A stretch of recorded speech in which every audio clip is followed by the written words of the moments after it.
வணக்கம். நம்ம மனசுக்குள்ள சந்தேகங்களும் கஷ்டங்களும் வந்து சூழ்ந்துக்கும்போது ஒரு தெளிவ நம்ம எப்படி அடையிறது?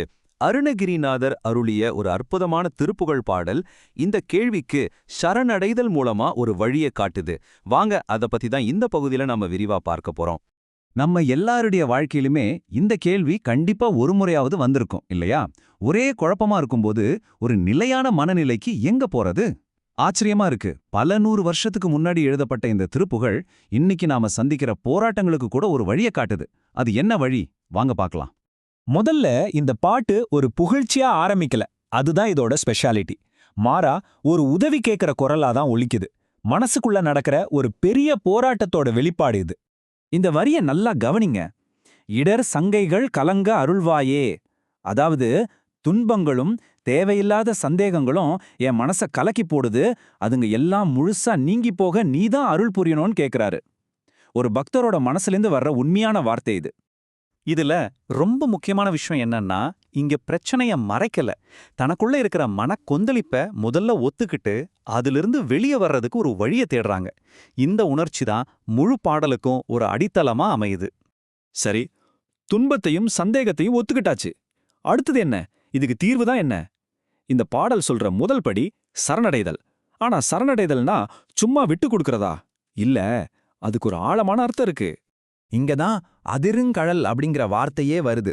அதிருங்கழல்னா ஒளி எழுப்புகிற வீரக்கழல்களை அணிஞ்ச இறைவனோட திருவடிகள்.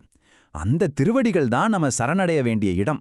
அது வெறும் பாதங்கள் இல்ல, அது ஒரு தெய்வீக சக்தியோட அடையாளம். இந்த சரணடைதல்ல 2 படிதான் இருக்கு. முதல்ல பணிந்து, அதாவது உடலாலும் மனதாலும் முழுமையான பணிவோட அந்த திருவடிகளை வணங்குறது. 2வது படி அபயம் புகுவது, அதாவது எனக்கு வேற எந்த வழியும் இல்ல, இது ஒண்ணுதான் என்னோட ஒரே புகலிடம்னு முழு மனசோட ஏத்துக்கிறது.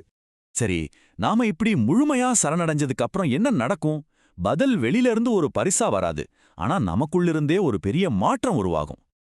இந்த வரி ரொம்ப ரொம்ப ஆழமானது. இதயம் தனிலிருந்து கிருபையாகி, அதாவது இறைவன் நம்ம இதயத்துக்குள்ளேயே வந்து இருந்து அங்கிருந்தே நமக்கு கருணை காட்டுறாரு. அருள் எங்கேயோ வானத்திலிருந்து வரல, நமக்குள்ளே தான் இருக்கு. கிருபை, அதாவது அருள்னா என்ன? அது நம்ம தப்பு சரியெல்லாம் கணக்கு பார்க்காத ஒரு நிபந்தனையற்ற தெய்வீக இரக்கம். அது நம்ம துன்பத்தை அப்படியே புரிஞ்சுக்கிட்டு தீர்ப்பு சொல்லாம அதை முழுசா கரைச்சிடும். அப்போ உண்மையான தீர்வுங்கிறது இறைவனை நமக்கு வெளியில தேடுறதை விட்டுட்டு நம்ம இதயத்திலேயே அவரை இருக்க வைக்கிறது தான். அப்படி செஞ்சா சந்தேகங்கள் எல்லாம் உள்ளிருந்தே காணாம போயிடும். இதுதான் இந்த பாடலோட மையக்கருத்து.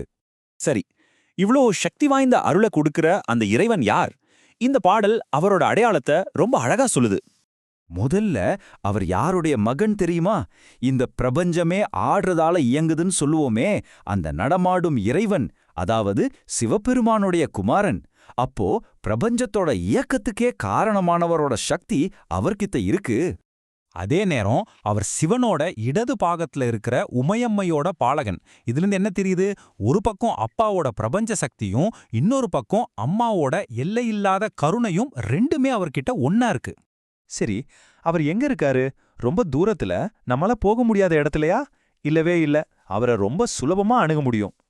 பாருங்க, அவர் ஒரு இடத்துல மட்டும் இல்ல, எல்லா புனிதமான இடங்கள்ல இருந்தும் தன்னோட திருவிளையாடல்களை புரியறாரு. இப்படி எல்லா இடத்துலயும் நிறைஞ்சிருக்கிறதால தான் அவரை நாம பெருமாளே, அதாவது பெரியவரேன்னு கூப்பிடுறோம். கடைசியா இந்த பாடல் அவரை பலகுன்றிலும் அமர்ந்த பெருமாளே அப்படின்னு சொல்லி நிறைவு செய்யுது. அவர் பல மலைகள் மேல அமர்ந்து இயற்கையோட ஒன்றி நம்ம எல்லாரையும் பாத்துக்கிற ஒரு பாதுகாவலனா இருக்காரு. பாருங்க, இந்த பழமையான பாடல் சொல்ற ஞானம் இன்னிக்கும் எவ்வளோ ஆழமா பொருந்துது.